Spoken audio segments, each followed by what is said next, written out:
Her hands did not shake. That was the thing.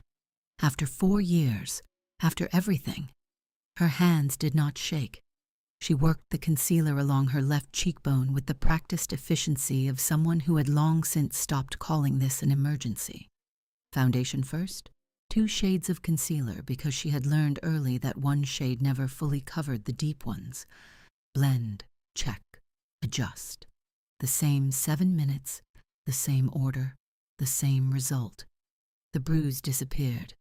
The woman in the mirror looked fine. And that steadiness, that flawless result, that 7-minute routine her hands could run without her mind, was the most heartbreaking thing about Naomi Osei at 7 o'clock on a Tuesday morning, not the bruise. The fact that covering it had become ordinary. She stood back and looked at herself. The concealer had done its work. The woman in the mirror was composed, presentable, the kind of fine that takes 20 minutes and 2 shades and 4 years of practice to produce every single morning. But her eyes were the thing the concealer could not reach. Not because they were full of tears. Naomi had stopped crying about this a long time ago, but because of what had replaced the tears. A flatness, a particular exhaustion that lives in the eyes of a woman who has been somewhere painful so many times that some part of her has simply stopped expecting anything different. She looked at herself for a long time, and somewhere underneath the concealer and the long sleeves and the 4 years of carefully managed survival, a version of Naomi that had not yet been completely buried looked back at her from that mirror and asked the question she had been swallowing every morning for longer than she could remember. Is this really all there is for me? She did not have an answer. She turned off the bathroom light and walked out. She had no idea what Tuesday was about to cost her. Brian Cole was not always this. That is the part nobody warns you about. Not the fists. Not the words that find every unguarded place and settle in like they were always meant to be there. The part nobody warns you about is the beginning, when he was the answer. Naomi's mother had been dead for 3 months, the first time she met him. The grief was the kind with no floor to it. She kept waiting to hit the bottom, and there was no bottom. Just the falling. Brian noticed she was quiet at a gathering. He brought her a drink without being asked. He said her mother's name like it mattered to him, and then listened to her talk for 40 minutes, like she was the only person in the room. He started as safety. And that is the part that traps you, not the fists, not the words, not the bruises you cover at 7 in the morning with steady hands. The part that traps you is the beginning, when he was everything, when you would have sworn on your mother's grave that this man was the safest place you had ever stood. That is where Naomi's story started. And if you have ever loved someone who felt like safety before they felt like danger, if you have ever stayed somewhere that was breaking you because leaving felt like choosing nothing, this story is for you. Brian was in the kitchen when she came out of the bathroom. Eggs on the stove, coffee already poured, the morning moving around him like everything was perfectly normal. He was dressed, calm, the version of him that always appeared the morning after, softer, unhurried, almost gentle, like the storm had completely passed and left this reasonable man standing in its place. He looked up when she came in. His eyes moved to her jaw, to the concealer. He knew what was underneath it. He had put it there. He said nothing about it. He never did. Sit down. Eat something before you go. Naomi sat at the kitchen table. She pulled her sleeves down without thinking about it. Her body had its own habits now. Automatic, protective, invisible to anyone who didn't know what. They were watching. Brian set a plate in front of her, sat across the table, wrapped both hands around his coffee mug, and looked at her with the expression she had catalogued across 4 years. The morning after face.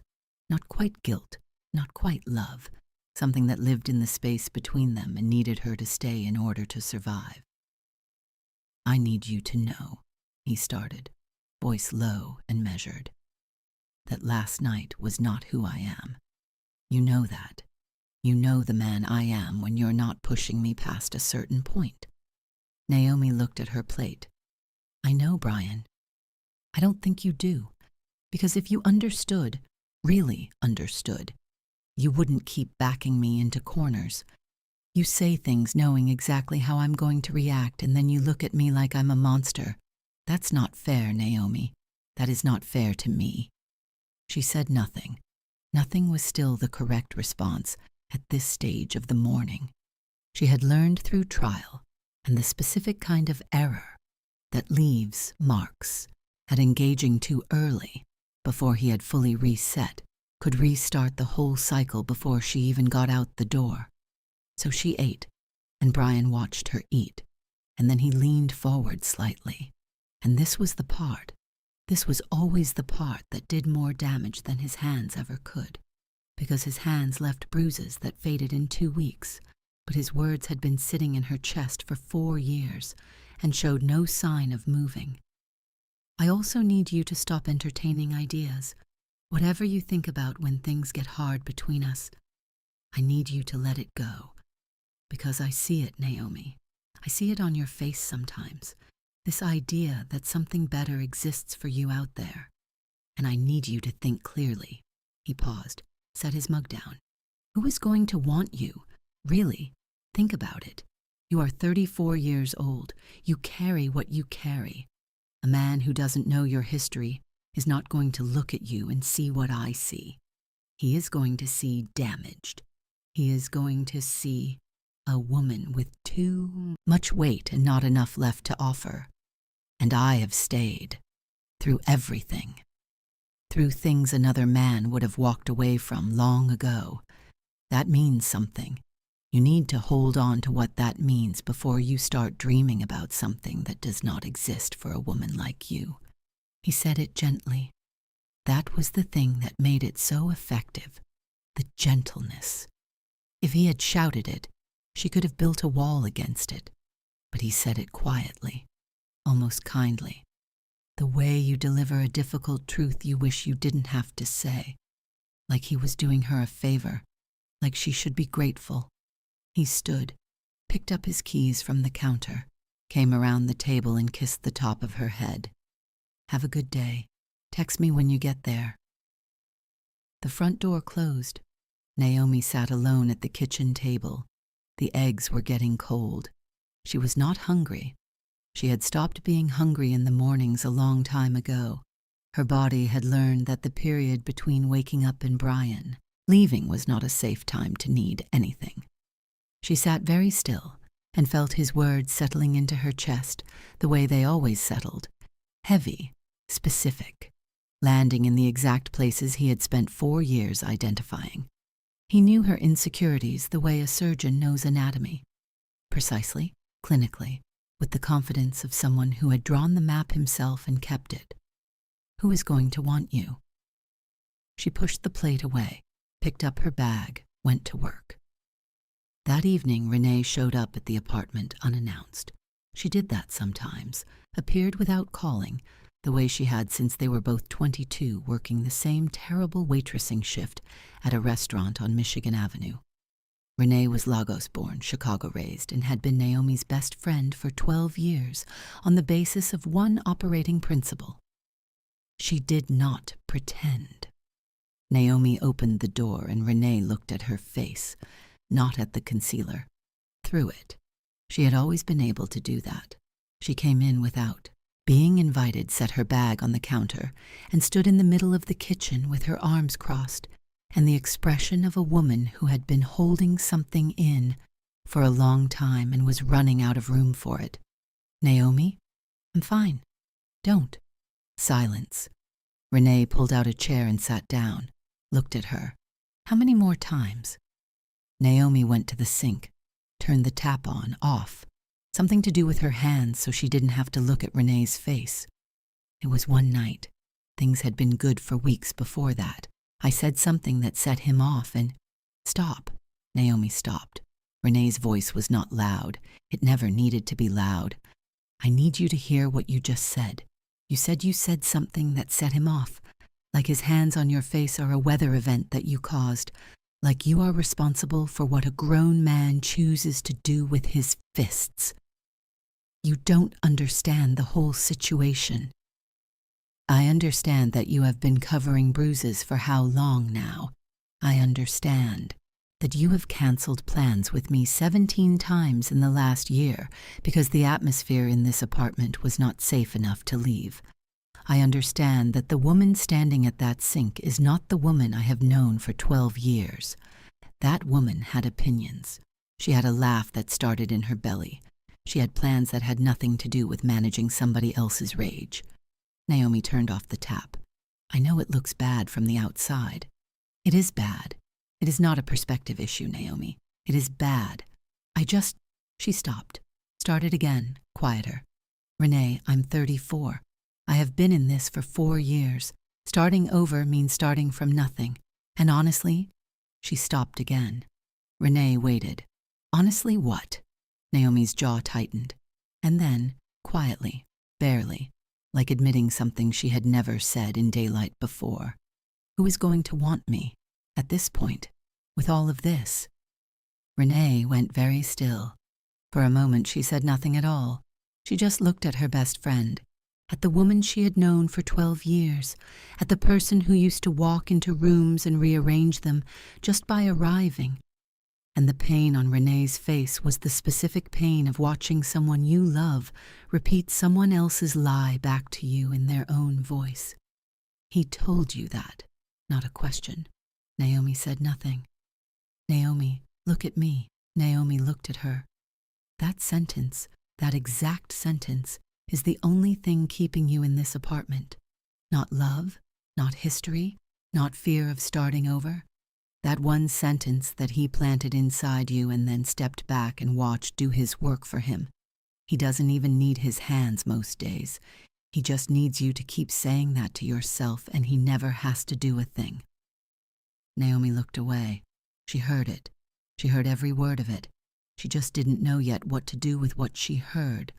4 years of a sentence repeated in the same voice, soft, certain, morning after morning, builds a wall that the truth cannot knock down in a single conversation. It requires something to crack it from the outside before anything can get through. Renee stayed another hour. At the door, she turned back.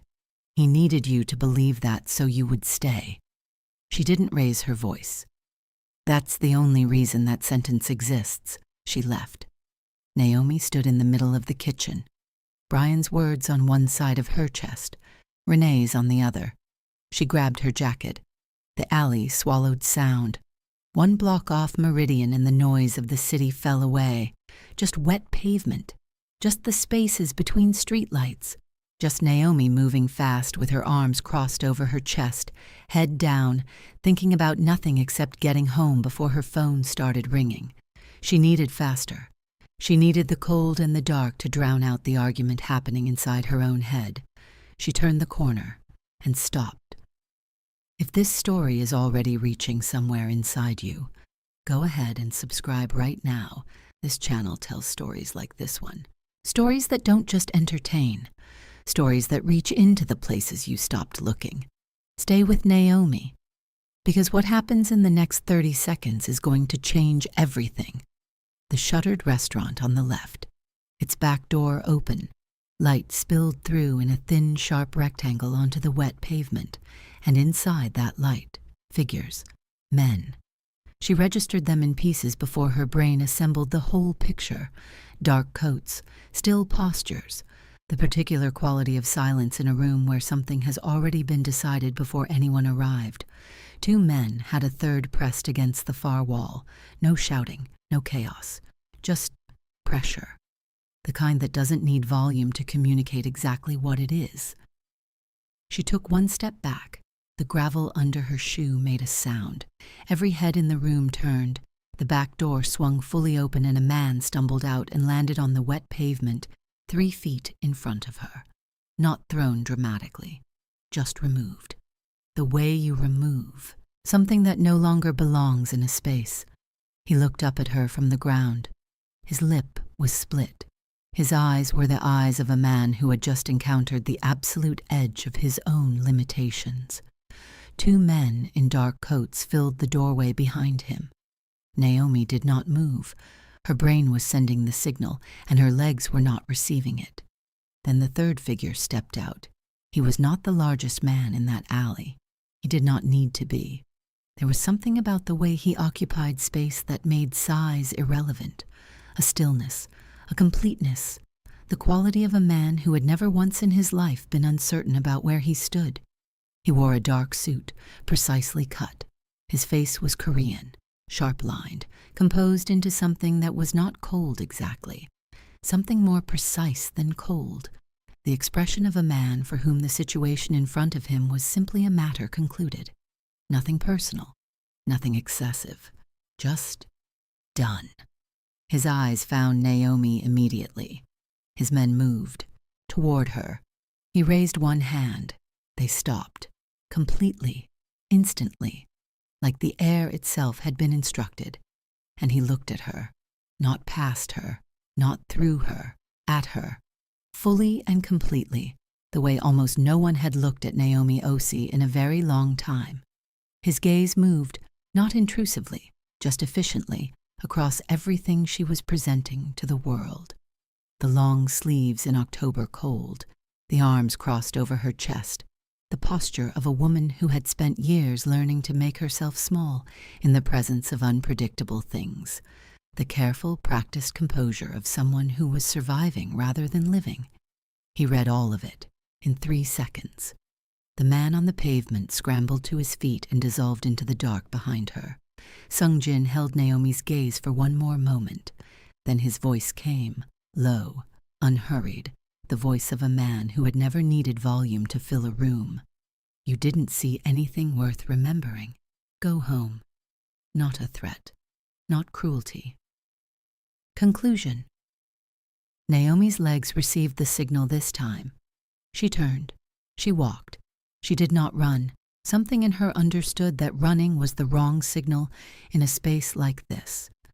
She walked, fast and straight, until she turned onto Meridian Avenue and the noise and light of the main street rose around her like a wave. She did not stop until she was 4 blocks away. Then she pressed her back against the wall of a building and stood in the cold and breathed. Her hands were shaking.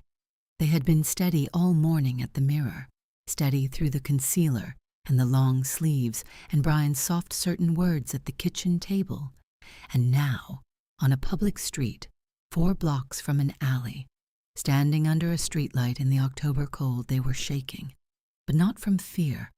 She stood there trying to identify what the shaking was, and it took her longer than it should have, because it was something she had not felt in so long that she had almost forgotten it had a name. She had been seen, not managed, not measured for what she might trigger, not looked at the way Brian looked at her, calculating, mapping the places to press. This stranger, this man in the dark alley who owed her absolutely nothing, had looked at her and seen her, fully, without looking away from what he found, without making what he found smaller than it was. 3 seconds. She stood on Meridian Avenue with shaking hands shoved into her pockets and could not explain, could not begin to explain, why 3 seconds from a stranger felt like more than 4 years of being told she was loved. She went home. Brian was asleep. She lay beside him in the dark and stared at the ceiling and thought about a man who had raised one hand, just one. And a room full of dangerous men had gone completely still. She thought about what it meant that a man like that had looked at her and not looked away. She did not sleep. For 3 weeks after the alley, Naomi went to work and came home and covered bruises and said the right things at the right times and did not tell a single person what she had seen. She did not tell anyone about the man in the dark suit, about the hand raised once and the room going still, about standing 4 blocks away on Meridian Avenue with shaking hands trying to remember the last time someone had looked at her and not looked away.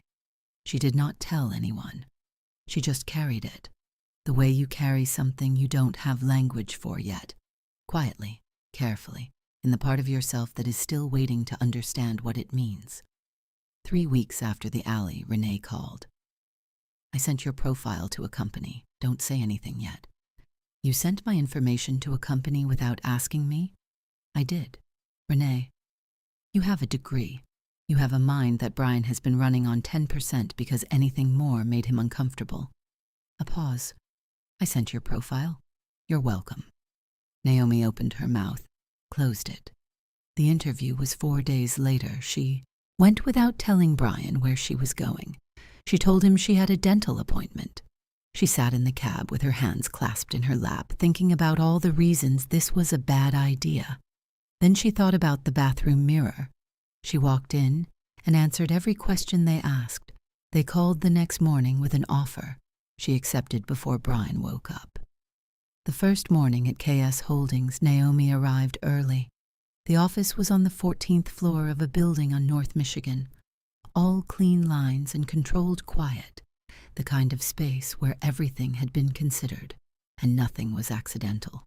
She was shown to her desk by an operations coordinator named Ji Ho, a Korean man in his 30s who spoke in precise sentences and moved through the office with the efficiency of someone who had been trained not to waste anything, including words. She settled in, opened her laptop, started reading the brief. The work was real, substantive, the kind that required actual thinking rather than the administrative management of someone else's comfort. She had forgotten what it felt like to sit at a desk and be expected to produce something from her own mind. The feeling was unfamiliar at first, like a muscle used for the first time after a long stillness, tender and uncertain but absolutely present. She was 40 minutes into the brief when the office shifted. She felt it before she saw it. A change in the quality of the air, the way the quiet in the room became a different kind of quiet. Jiho straightened almost imperceptibly at his desk across the room. 2 other staff members who had been moving freely between the printer and the kitchen both found reasons to be seated. Then the door at the far end of the office opened. Naomi looked up, and the floor dropped slightly beneath her. Kwon Sung-jin walked in like a man who had never once in his life wondered whether he belonged in a room. He was dressed the same way he had been in the alley. Dark, suit, precisely cut, nothing unnecessary. He was speaking quietly to a man beside him, eyes on the documents in his hand, not looking at the general office. Then he looked up. His eyes found Naomi in the same way they had found her in the alley, directly, immediately, with the certainty of a man whose attention, once directed, did not miss. He stopped, not dramatically, just a half-second of stillness. His eyes registered her. He registered everything, that she was here, at a desk, in his office, which meant she was the cultural consultant Ji Ho had briefed him about that morning. And something else moved behind his eyes, brief and unreadable, before his expression returned to exactly what it had been. He continued walking. He did not stop at her desk, did not acknowledge her verbally. He went into his office at the far end and the door closed. Naomi realized she had been holding her breath. She released it slowly, looked back at her screen. Her heart was doing something, irregular in her chest, and she spent the next 20 minutes firmly instructing it to stop. She went home that first evening and stood in the elevator on the way up and tried to put herself back. That was the word for it, the thing she did every evening before she walked through that door. Put herself back, fold the part of herself that had been allowed to be full and capable and thinking for 8 unmonitored hours into something smaller, quieter, less likely to disturb the atmosphere of the apartment. It was a skill she had developed over 4 years, the same way she had developed the concealer routine, through practice, through necessity, through the specific education of learning what happened when she forgot. She made dinner, set the table, waited. Brian asked about his dry cleaning. "It's ready," she said. He turned the television on. She sat across the room and thought about a 14th floor office, where nobody had monitored her movements or measured the length of time. She spent away from her desk. She thought about a brief that required her full mind. She thought about how it had felt, just for 8 hours, to be a person rather than a variable in someone else's equation. She kept her face arranged into its usual careful neutrality. She said nothing. 4 days into the job, Sung-jin called a project meeting. It was the first time Naomi was in a room with him directly. There were 4 people around the table, Sung-jin at the head, Ji-ho to his left, a brand strategist named Marcus across from Naomi, and Naomi herself with her notes and her section of the brief, and the particular alertness of a person who has not been in a professional meeting in 2 years and is determined not to show it. Sung-jin went through the brief efficiently. No preamble, no pleasantries.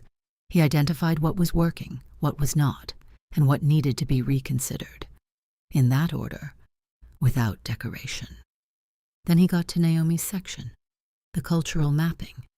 She had spent 3 days on it, pulling together data on purchasing behavior, identity markers, the specific ways Black American consumers engaged with luxury brands versus how luxury brands historically engaged with them. She had gone deeper than the brief required because the brief as written had a gap in it that bothered her, and she could not leave a gap alone. Sung-jin read through it. The room was quiet. Then, this section, he tapped the page. You are arguing that the campaign's entry point is wrong. Yes. The entry point was established by the brand's existing research. The brand's existing research was conducted in 2019 and didn't account for the shift in how this demographic engages with exclusivity post-pandemic.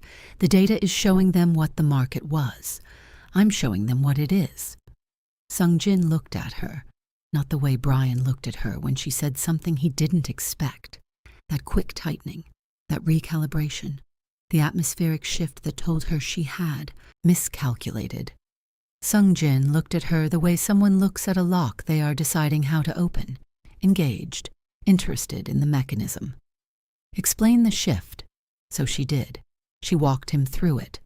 The data, the cultural context, the specific language patterns that told you whether a luxury campaign was landing as aspirational or landing as exclusion. She spoke for 6 minutes without stopping and did not apologize once for the length of it. When she finished, the room was quiet again. Sung-jin looked at the page, then at her.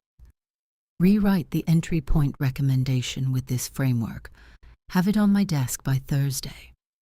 He moved to the next section, but before he looked down at the page, his eyes held hers for exactly 1 second longer than the meeting required. Then he looked down. Naomi looked back at her notes. That was it. No praise. No acknowledgement beyond the instruction itself. But the instruction was the acknowledgement. He had just asked her to rebuild the foundational argument of the campaign based on her analysis. He had taken her seriously enough to change course. Naomi sat in that meeting room and felt something shift in her chest. Not dramatically, not visibly, just a gear turning that had been locked for a long time. She went back to her desk and started writing. Brian noticed something was different 2 weeks in. He couldn't name it exactly. It wasn't anything she said or did. She was still careful, still managed, still moved through the apartment with the practiced quietness of a woman who had learned which floorboards creaked and which conversations to avoid. But there was something, a degree or 2 of change in the temperature of her, barely measurable, but present. She answered slightly slower. She sat slightly straighter. She was somewhere else in her eyes sometimes in the evenings. Not far away, just occupied. Like her mind had somewhere to be. He didn't like it. One Tuesday evening she came home later than usual. The Thursday deadline had pushed, and she had stayed to finish the revision. She walked in at 7:43 instead of 6:30, and Brian was at the kitchen table with his phone down and his hands flat on the surface, which was never a good sign. Where were you? Not a question, a position. I told you this morning I might be late. The project deadline. You said you might be late. You didn't say almost 2 hours. Brian, it's work. I can't always. Who else was there? I'm sorry? At the office, when everyone else went home. Who was still there? Naomi set her bag down carefully. Jiho was there, the brand strategist. It was a work deadline, Brian. There is nothing. I don't know these people. I don't know this company. You came home with your job description on a piece of paper, and I still don't know who you're around all day. Who runs this company? Who is your direct supervisor? Who is in the room with you? I've told you. Tell me again. She told him again, carefully. She kept her voice level and her face neutral, and she answered every question he asked, and then the questions he asked after those, and then the ones after those. She stood in her own kitchen at 7:45 in the evening after a full working day and itemized her whereabouts like a person accounting for stolen time. When it was finally done, Brian stood up from the table, and for one moment he just looked at her, with that specific look, the one that preceded the reset of the room. And then he went to bed. She stood in the kitchen alone. Then she washed the dishes, turned off the lights, and lay down beside him in the dark. She stared at the ceiling and thought about Thursday's deadline, about the revision she had almost finished, about the argument she had made for 3 pages about an entry point nobody else had thought to question. She thought about all of it until Brian's breathing steadied beside her. Then she closed her eyes. 3 days later, Jiho stopped at her desk at 10 in the morning. Mr. Kwan would like to see you, his office. Not a project meeting, no other names mentioned, just her. Naomi closed her laptop, straightened her jacket, walked the length of the office and knocked. Come in. She went in, sat down. He was looking at something in a folder and did not look up immediately. She waited. He closed the folder, placed it on the desk between them and pushed it forward. She looked at it, then opened it. It was a printed document, a third-party background search record. She could see the search parameters, KS Holdings as an entity, her own name, her address, her apartment address. Her eyes moved to the timestamp, 4 days ago, while she had been at work. Someone ran a background inquiry on this firm, and on a named employee, Sungjin said. His voice was completely level. The inquiry was traced through a third-party search service to a residential address. Naomi looked at the page. The address was hers, Brian's. She sat, very still. The humiliation arrived in layers. The first layer being that Brian had done this, the second being that it had surfaced here, in this office, on this desk, in front of this man. The third layer, the one that sat deepest, was the realization of what it meant, that Brian was not just monitoring her movements, he was investigating her workplace, he was reaching into the one space she had, the only space that had been hers, and running his hands through it to see what he could find. Is the person at that address a danger to you? She looked up. Sungjin was looking at her directly, not with pity, not with the careful, navigated concern of someone who didn't know what to do with the information they were holding, just directly. A question asked because the answer mattered for a specific reason. She thought about saying no. She had said no before, to police, to Renee's sister who was a social worker, to the emergency room nurse 3 years ago who had asked in. That particular quiet voice nurses use for particular quiet questions. She had said no every time because saying yes meant the thing was real, and if the thing was real, she would have to do something about it, and she didn't know yet what that looked like. She still didn't know. She looked at Sungjin across the desk, and for the first time, with no preparation, with no time to construct the answer she usually gave, yes. She had not planned to say it. She had said no every time before, to the nurse in the emergency room, to Renee's sister, to the police officer who had stood in her doorway 3 years ago, asking in that particular careful voice. She had said no every time because yes made it real.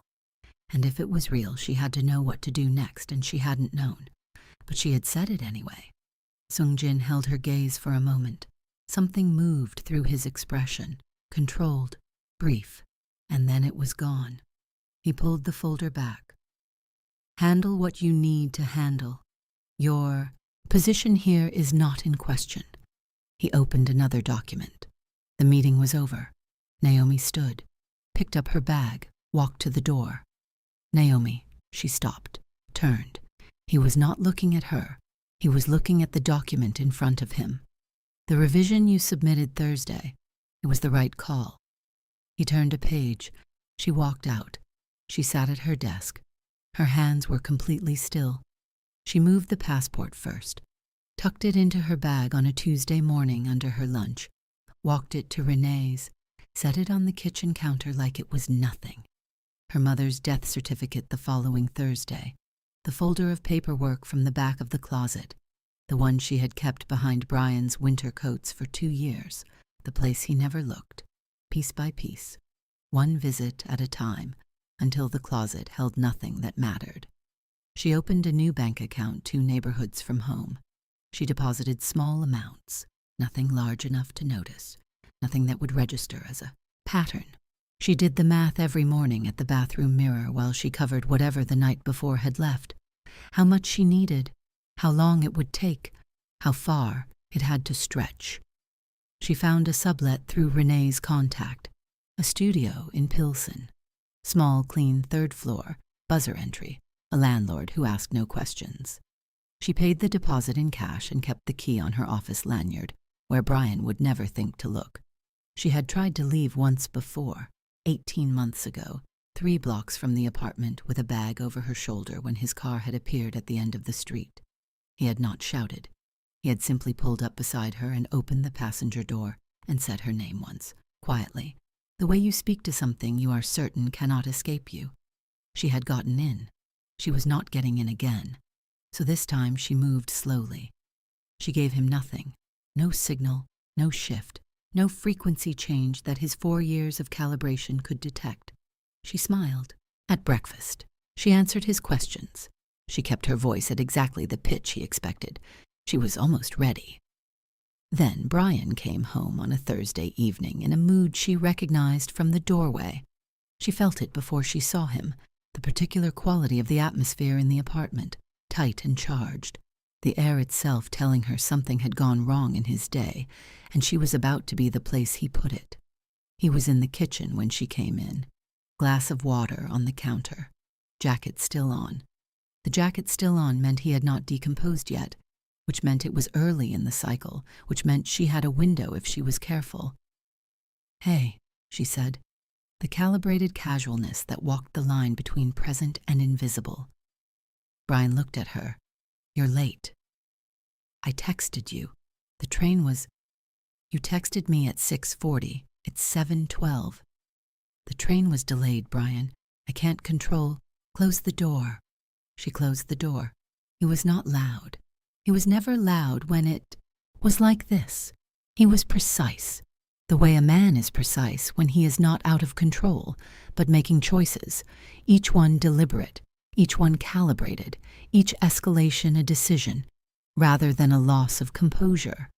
She had spent 4 years trying to explain this to people who imagined rage looked like chaos. It did not. It looked like this. A man in his own kitchen who knew exactly what he was doing and how long to do it and when to stop. He stopped. He stood in the bedroom doorway and looked at her on the floor, and his voice was almost gentle. "You back me into corners, Naomi. You have always backed me into corners, and then you look at me like I'm the problem." He went to the living room. She heard the television come on. She lay on the bedroom floor and stared at the ceiling and took inventory. Not of her injuries. She knew how to do that quickly and file it away. Of the key on her office lanyard, of the documents at Renee's, of the studio in Pilsen with the 3rd floor buzzer. Entry. Of how much was in the new account. It was enough. She waited 2 hours. She listened to the television volume drop, then the apartment go quiet.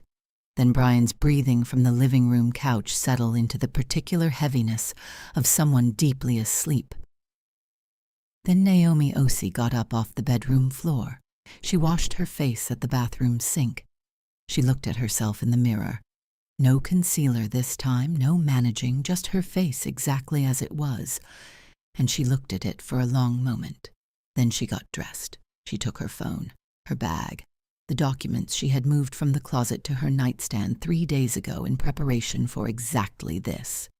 She took her mother's photograph from the drawer, the one of the two of them outside the house in Accra, her mother laughing at something out of frame, Naomi at 15 with her whole unlived life ahead of her.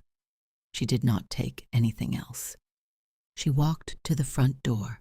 The hinge on the left side had a creak if you moved it, past a certain angle. She had known this for 2 years. She kept it in the safe zone. The door closed without a sound. She stood in the hallway, dim, quiet, the sound of the city muffled through the walls, and for one suspended moment she did not move. She stood there and felt the full weight of what she had just done and what it meant and what came after. Then she walked to the elevator. She called Renee from the street at 2 in the morning. 1 ring. Renee picked up. Naomi. I'm outside. A pause. Just one. I'm buzzing you up. Renee's kitchen smelled like the candle she always burned late at night. Something warm. Something that had no name but meant safety to Naomi in a way she couldn't have explained. She sat at the kitchen table still in her coat. Renee sat across from her with 2 cups of tea. Neither of them was drinking, and the look of a woman who understood that this moment required presence, more than words. They sat like that for a while. Then Naomi said, I used to think I was staying because I loved him. Renee said nothing, waited. And then I thought I was staying because I was afraid of starting over, because of the money, because of the apartment, because of all the practical things that felt impossible to untangle. But tonight, she stopped, looked at her hands on the table. Tonight I was lying on that floor and I realized I was staying because I believed him. Renee, I actually believed it. That sentence, that I was too much and not enough at the same time, that he was the only person willing to look at damaged and stay anyway. She looked at her hands on the table. I gave that man 4 years of my life because he convinced me I had nowhere else to take it. Renee reached across the table and put her hand over Naomi's. They sat like that for a long time. What were you saying? Renee asked finally. When you were on that floor, underneath all of it, what were you saying?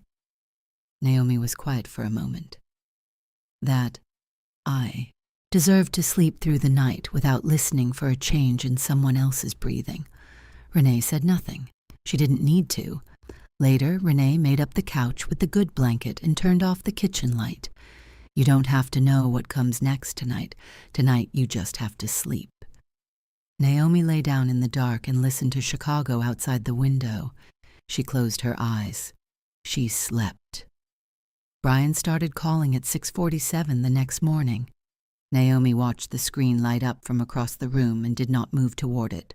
The phone buzzed and stopped and started again, and she sat with the good blanket around her shoulders and watched it the way you watch a storm from inside a building. Present, aware, no longer in it. The texts came next.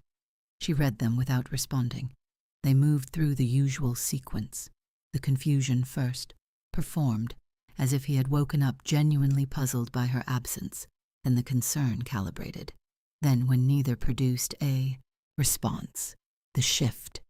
You need to come home, and we need to talk about this like adults. Running away does not solve anything, Naomi. This is not how we handle things. I know you're with Renee. Don't let her make decisions for you. She has never understood what we have. You are making a mistake. You know what's out there. You know how this ends. She put the phone face down on the cushion beside her. Renee came out of the bedroom with 2 cups of coffee and looked at the face-down phone and said nothing. He started. Yes. What do you need? I need to go to work, Naomi said. I need to go to work and not let him take that too. Renee looked at her for a moment, then nodded. Okay, shower's yours. Brian appeared outside Renee's building that same evening. Naomi was inside. She heard him through the intercom, his voice coming through the speaker in Renee's kitchen. calm, reasonable, the most dangerous version of him. The version that sounded, to anyone listening who didn't know the history, like a man simply trying to reach the woman he loved. Naomi, I know you're up there. I'm not angry. I just want to talk. You didn't let me explain.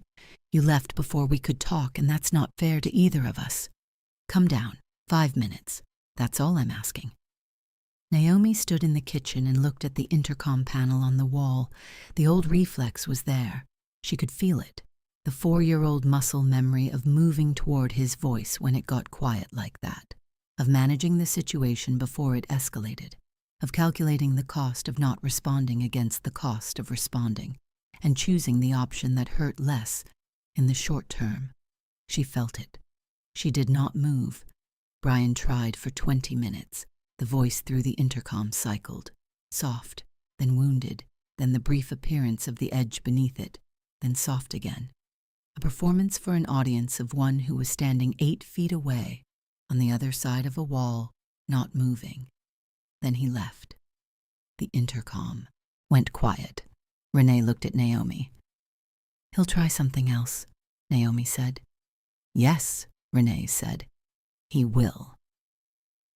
The reference calls she found out about from Patricia, an older woman who had known Naomi for 6 years, and called her directly to say a man had been asking questions about her mental stability and professional reliability, and that she had told him nothing, and that Naomi should know.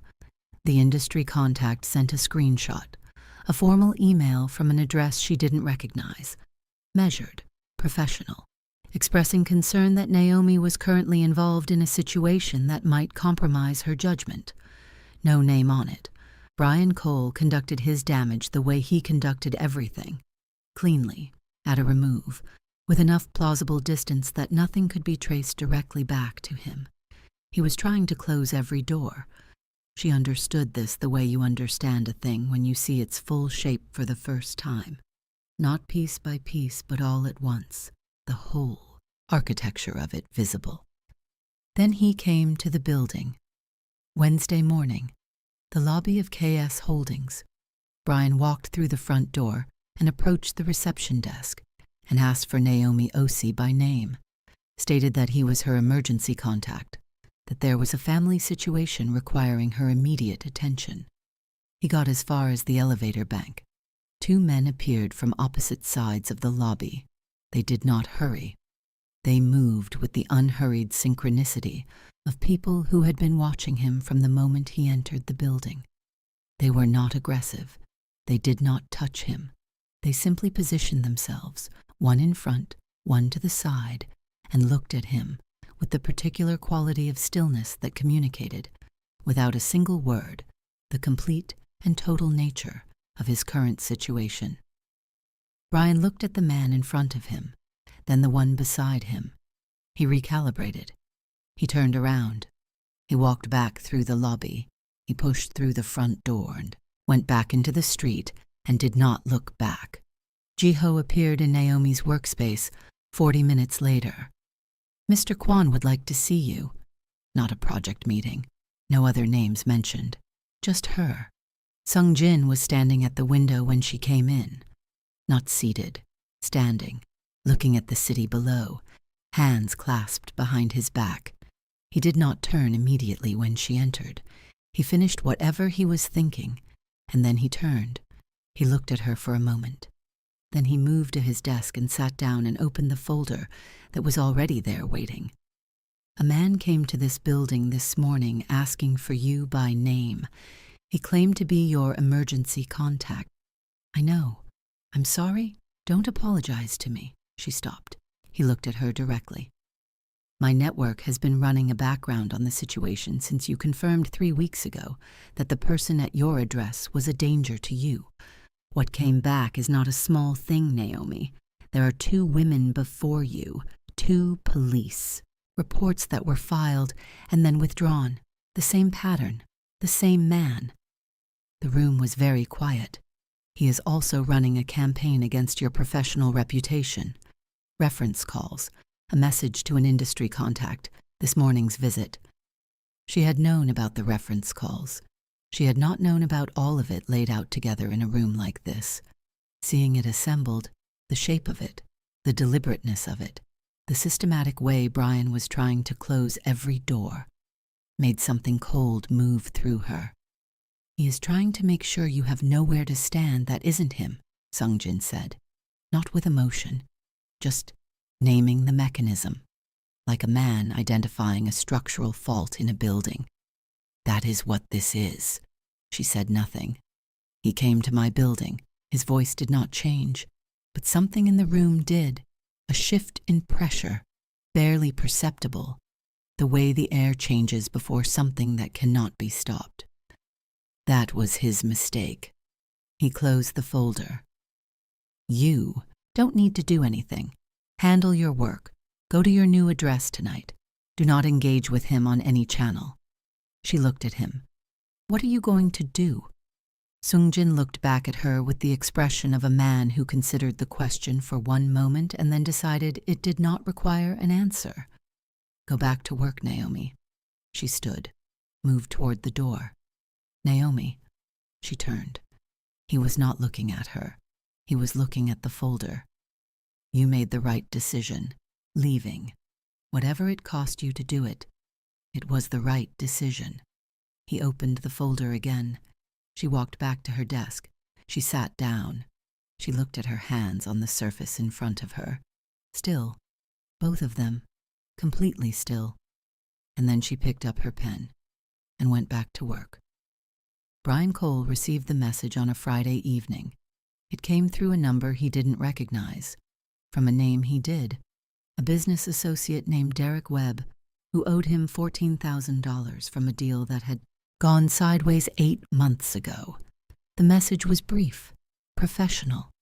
Derek was ready to settle. He had the cash.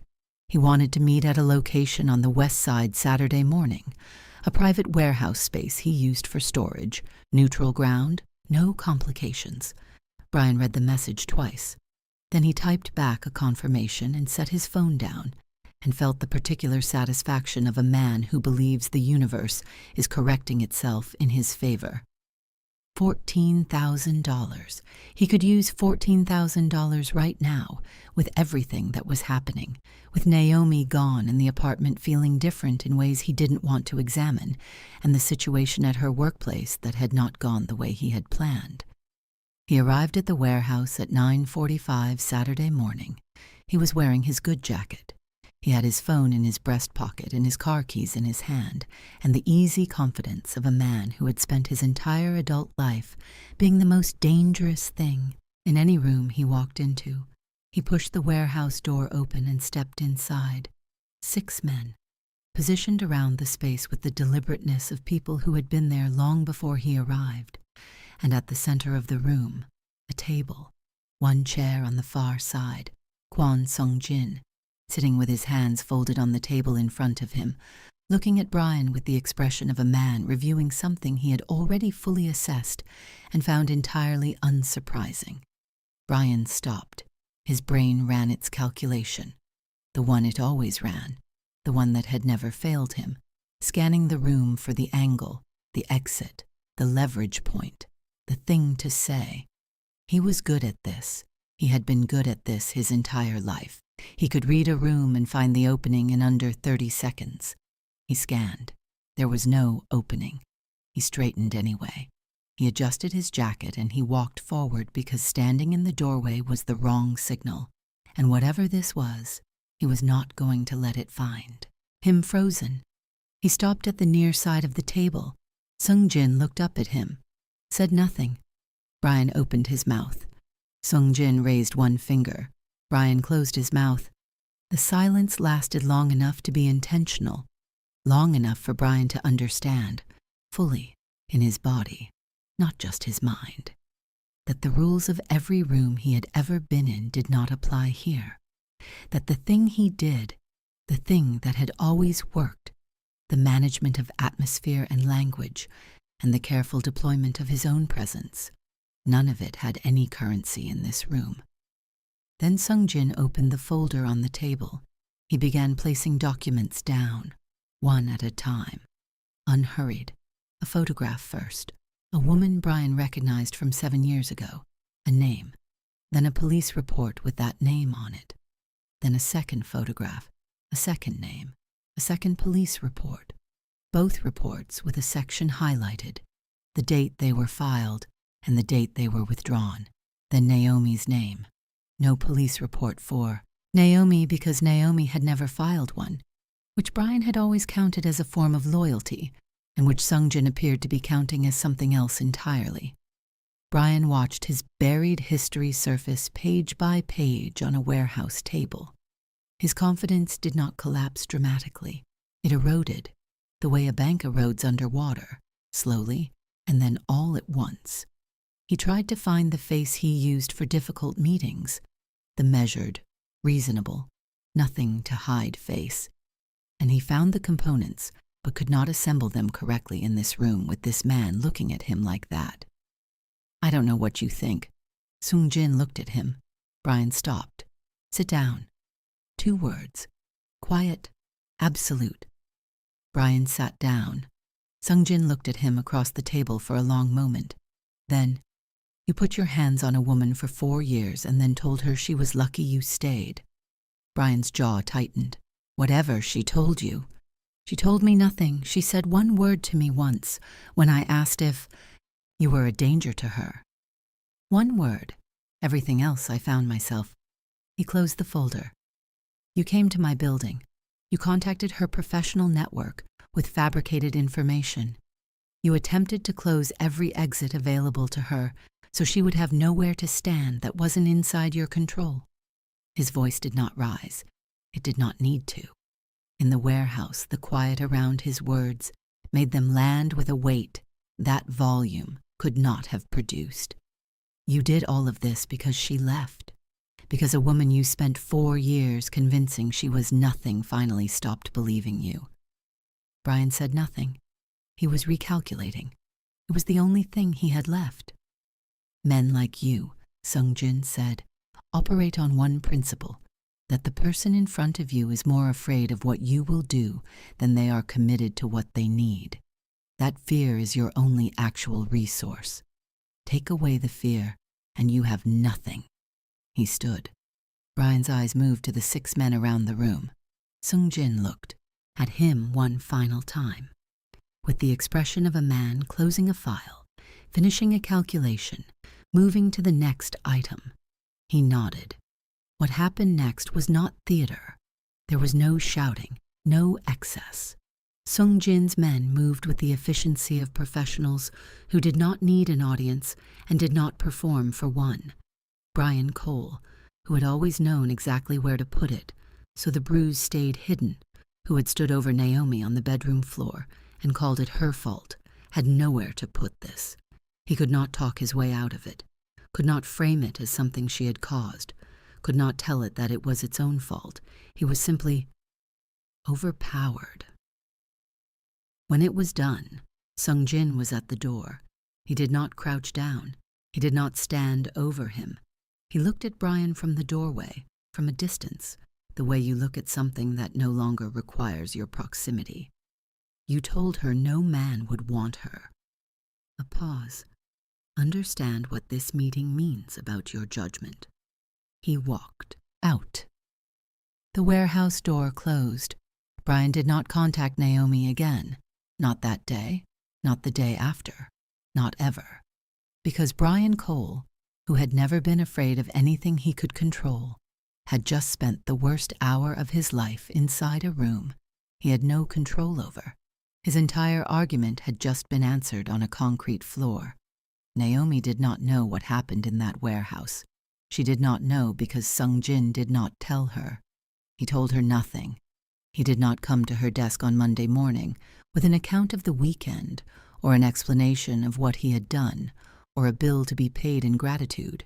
He came to work on Monday morning and reviewed the project brief and asked Jiho a question about the brand timeline and walked past Naomi's desk and said, "The final delivery deck, I need it restructured before Thursday," and went into his office. She found out a different way, Renee told her. Renee had a contact. She always had a contact. who ran in the circles adjacent to the Quan Syndicate, and who had heard enough of what had happened on Saturday morning to put together an outline. Renee sat across from Naomi in the Pilsen studio on a Tuesday evening and told her what she knew. Naomi listened to the whole thing without speaking. Then she sat with it for a long time. "He didn't tell me," she finally said. "No," Renee said. "He didn't ask me what I wanted him to do. He didn't tell me afterward. He just handled it," Renee said, and then went back to work. Naomi was quiet. She was not sure what she felt. She thought she should feel something complicated, some version of the argument about agency, about her right to fight her own war, about the difference between being protected and being managed. She had spent 4 years being managed by a man who said it was love. She was alert to the shape of it, but this was not the same shape. Brian had taken things from her, had removed her options one by one until the only one remaining was him. Sung Jin had not taken anything. He had removed a man who was trying to close every door she had, and then sent her back to work, like her life was simply her own to live, between a man who needs you small and a man who simply will not allow small things to happen near you. It was not the same shape. She went to his office the next morning. Jiho was not at his desk. The office was quiet. She knocked once and went in without waiting to be told, because she had learned that waiting to be told was not how you had real conversations in rooms like this. Sung Jin looked up from his desk. She closed the door, stayed where she was. "I know what happened Saturday." He looked at her, said nothing. "You didn't tell me." "No." "Why not?" He considered the question for a moment. Not evasively. She had learned the difference between his silences. This one was the silence of a man deciding how precisely to say something true. "Because it wasn't about you," he said. "He came to my building. He moved against someone operating under my name. That is a problem I handle. It doesn't require your involvement or your permission, because it was never your problem to solve. It was mine. And if I had wanted to handle it myself, then you would have, before I got there." She looked at him. "You don't think you took something from me?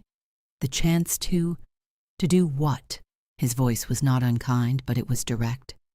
"To confront a man who put you on the floor of your own bedroom and told you it was your fault? What would you have taken from that, Naomi? What would it have given you that you don't already have?" She had no answer. "You already left him," Sung Jin said. "You already did the hardest thing. You got up off that floor and you walked out the door and you went to work the next morning. That was yours. I didn't touch that." He looked at her steadily. "What I touched was a man who was trying to make sure that decision cost you everything. That is not your fight. That is mine. And I fight what is mine." The room was quiet. Naomi stood at the door of his office and looked at Kwon Sung Jin across the space between them, and felt something she had not felt in a very long time, the particular sensation of being in a room with someone who was not calculating what she cost, who was not measuring the weight of her against the weight of his own comfort, and finding her, too, heavy. She was not a burden he was carrying. She was not a problem he was managing. She was simply someone he had decided about, completely, without negotiation. "Okay," she said. "Okay," he said. She turned to leave. "Naomi." She turned back. He was looking at his desk, hands flat on the surface. And then he looked up, directly at her, the way he always looked at her, the way that had no management in it. "I saw you in that alley 6 months ago with bruises under your sleeves and your arms crossed over your chest, and the posture of a woman who had been made to believe she needed to take up less space, and you were still standing. Most people in that situation stop standing. They find something to lean on and they don't let go. You were just standing, on your own." She was very still. "That told me everything I needed to know about who you were. Before I knew your name, before I knew any of it, 3 seconds and I already knew. He picked up his pen. You were never what he told you, not one day, not one word of it. He went back to his documents. She stood at the door for a moment longer than she needed to. Then she walked back to her desk. What came after was not a declaration. It was not a single moment, or a grand gesture, or the kind of scene that announces itself. It was quieter than that and more permanent than that. The way real things tend to be. It built across weeks in the space between two people who had both, in different ways, learned not to trust easily, and were discovering that the other person was worth the experiment. He remembered everything she said, not selectively, not when it was convenient, but with the total recall of a man who had decided that what she said was worth retaining. She mentioned once, in passing, that she had not been able to find the specific brand of Ghanaian biscuits her mother used to keep in the house. 2 weeks later, a box appeared on her desk with no note. She did not mention it to him. He did not mention it to her. She worked late one Thursday, and he was also late, and they ended up in the building's elevator at the same time, leaving. He did not manufacture conversation. Neither did she. They stood in the elevator in the particular comfortable silence of two people who did not need to perform ease for each other.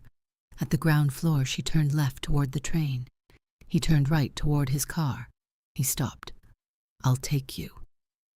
Not a question, not a request, just a decision shared. She looked at him. I take the train. I know. I'll take you anyway. She got in the car. They drove to Pilsen without speaking most of the way.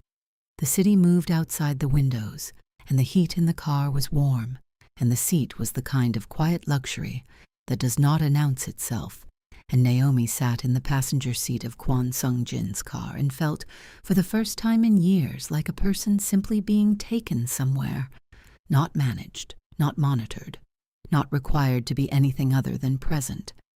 Outside her building, he stopped the car. She reached for the door. Naomi? She paused.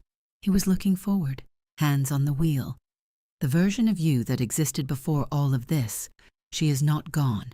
She is standing right here. I have been watching her come back every day for 6 months. He said it the way he said everything, with the total absence of performance, with the clean directness of a man who had considered the words before he used them and meant every one of them fully.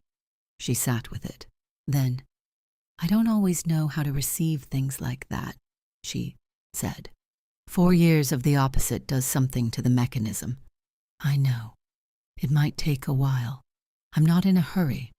She looked at him then, at the profile of him in the dark car, the stillness of him, the specific quality of his patience, which was not the patience of a man waiting for something to happen, but the patience of a man who had already decided and was simply giving the decision time to land. Why me? She said. Not self-pity. Just a real question from a woman learning to ask real questions again. You could choose anyone. You are what you are. You could choose anyone. He turned and looked at her directly. I didn't choose anyone. I chose you. I don't explain that. He held her gaze. What I will say is this. There are women who are comfortable and women who are real. Comfortable is easy to find. Real is rare. You are real in a way that has nothing to do with what you have been through. It is simply what you are, and I don't walk past real things. Naomi looked at him for a long moment. Then she said, You are a very difficult man. Yes. You don't apologize for it. No. Brian used to, I am not Brian. 3 words, said without aggression, without defensiveness, with the complete certainty of a man who understood that the comparison required no argument. It simply required accuracy. No, she said, you are not. She got out of the car. She was at the door of her building, key in the lock, when she heard him. You are more than enough, Naomi. She stopped. He had said it through the open car window, quietly, just loud enough, not performing it, not framing it, just placing it in the air between them like something that had always been true and simply needed, finally, to be said out loud. She stood at her door with her key in the lock and her back to him and took a breath. Then she pushed the door open and went inside. She leaned against the wall in her lobby in the dark and pressed her hands flat against the surface. Behind her, not crying, not shaking, not managing, just arriving. She had asked herself a question at a bathroom mirror 6 months ago that she could not answer. She had an answer now. Outside on the street, a black car sat at the curb until the lobby light came on. Not because she had asked, not because she needed it, but because Kwon Sung-jin had decided she was worth that, quietly, without making her feel the weight of being chosen, the way it was always supposed to feel. There is something I need you to carry out of this story. Not Sung-jin, not the warehouse, not the romance. Carry Naomi at the bathroom mirror on a Tuesday morning. Steady hands, flat eyes. Someone else's sentence sitting in her chest like it was always hers. Carry the moment she said out loud, "I believed him. I actually believed I was too broken for anyone else to want." And carry the moment she stopped. Because here is the truth underneath the whole story. Sung-jin did not make Naomi enough. She was always enough. He simply refused to participate in any version of the world where that was in question. The man who spent 4 years telling you that you were lucky stayed. He was not describing your value. He was protecting his access.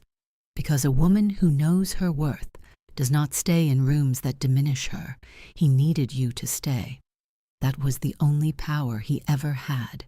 And you took it back the moment you stopped believing him. The door was never locked. If this story reached somewhere you stopped looking, drop it in the comments. Tell me the moment that hit hardest, and share this one. You already know who in your life needs to hear it today. I'll see you in the next story.